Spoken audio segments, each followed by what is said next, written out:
So ILoveOOv going for fast tech here.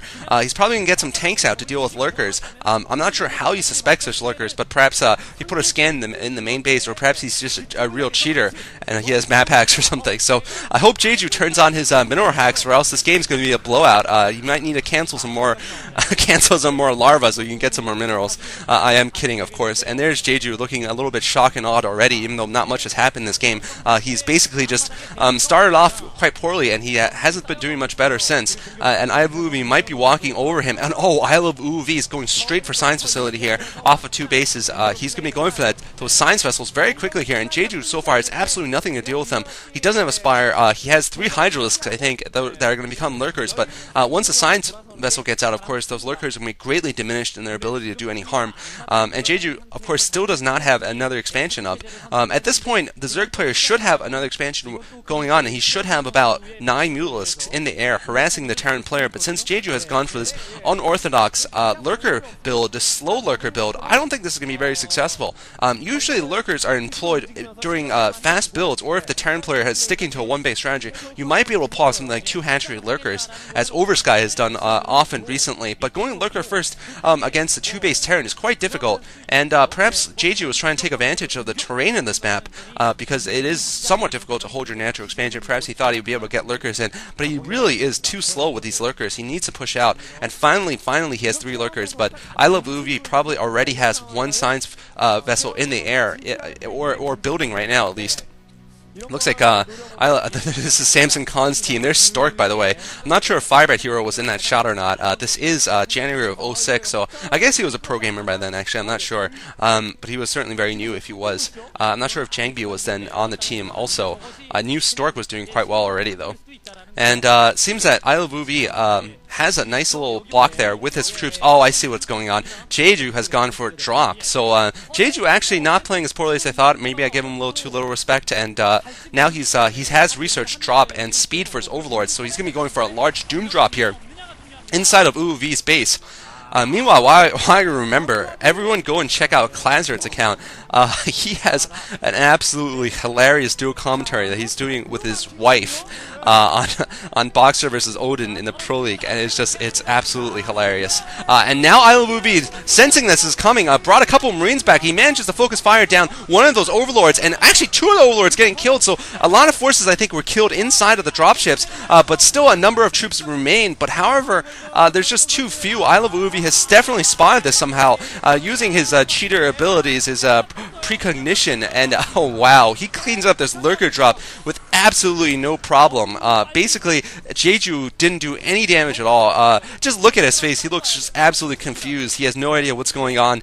His mineral hacks just aren't working, and maybe he's typing power overwhelming into his console right now, but it's to no avail. ILoveOOv is in a huge lead here, and I don't see how Jeju can possibly fight back against such a strong Terran. He still does not have an extra expansion up. He's at 2 bases. Finally getting his spire up. Just looking at his drone count also quite low in his main base. Once again, I have to say I feel very bad for Samsung Khan that they put this sort of weak player in the last slot here, and they have to face against such an epic player like ILoveOOv. I'm not sure if Boxer was still on the team back then. I think he might have just joined the military service and left STK1. Actually, I'm not sure of the timeline on that. In any case, looks like ILoveOOv has gone for raids. This is something I didn't expect. Instead of going for mass science vessels, he's actually gone for raids, perhaps thinking that there's no anti-air inside of Jeju's base, and he's right. Jeju is only now getting a spire up, so those raids are going to basically be able to control the air for quite a long time, and even after a couple of a Scourge get up, they'll probably still be able to be quite effective in harassment.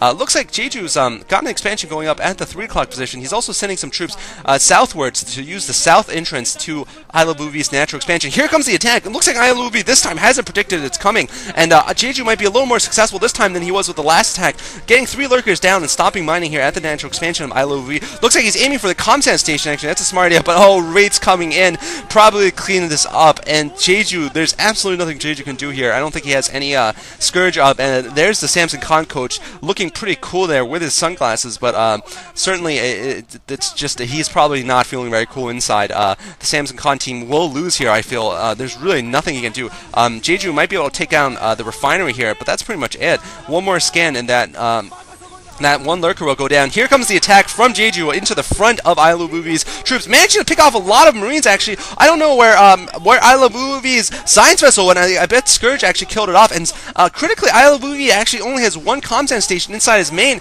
And actually, Jeju might be making a little bit of a crazy comeback here. Jeju may be doing better than I thought. Looks like ILoveOOv still has one science vessel left. Looks like it manages to pick off the lurkers in the front. So ILoveOOv still on the aggressive here, but looks like he's actually lost his natural expansion. But now he's rushing in with the medic Marine, finally getting a scan off on these lurkers at the secondary. ILoveOOv working off of one base. Jeju still has two, and actually a third one going up. So Jeju managing to even up the game a little bit, and now if he manages to pick off the tanks, he could fight his way back in. I might be wrong here, but ILoveOOv still has those raids, and those raids, there's nothing Jeju can do about the raids. And ILoveOOv now has broken, I think, all of the armies of Jeju. I think the entire army of Jeju is dead, and now he's besieging the natural expansion of Jeju. Jeju trying to land these lurkers, but it looks like they go down without managing to do any damage, and ILoveOOv will take this game, I feel. Jeju managing a nice counterattack, but it's too late and too little, and I think ILoveOOv will take this game. Jeju is just scrambling to get Zerglings out, but with this strong of a force nearby, I don't think there's anything you can do, but he has Overlords inside of ILoveOOv's base. Will there be another drop here, or is this just a mock drop here, perhaps just to try to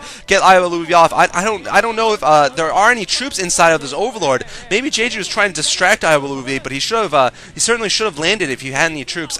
Looks like he producing some Scourge to take care of the rates, but there's just too many rates for that to happen. And looks like Jeju, that was a fake, and ILoveOOv wins. Jeju GG's. So ILoveOOv wins the Sky Pro League for SKT1 for the year 2005. Absolutely fantastic ending here for a game. And actually, I'm totally wrong. That was the SKT1 coach in the shades there. Samsung Khan's coach is the woman. I totally got that wrong. I think it's just because their uniforms have the same color as the Samsung Khan team has now, with the blue and the white. So anyway, that was SKT1's coach in the shades, and he's certainly looking at a brilliant victory here. So I hope you guys enjoyed this. This is just a little bit of a reminiscence and blast from the past, I guess. And special thanks to Violetak, of course, for loading all these games in his account and for sending me a nice quality VOD of this old game. Guys, do check out Clazzert's account. That latest commentary left me in stitches. Check out ST2G.com and check out the new commentaries. There's a new guy called Dime Collector SC. True Blue SC is still making videos. A lot of new guys up there, so shout outs to them. Alright guys, thanks for watching. I think that was Boxer, by the way. And SKT1 does take the Pro League in 2 years, and stay tuned for the Pro League finals, Pro League playoffs starting this weekend. Bye bye.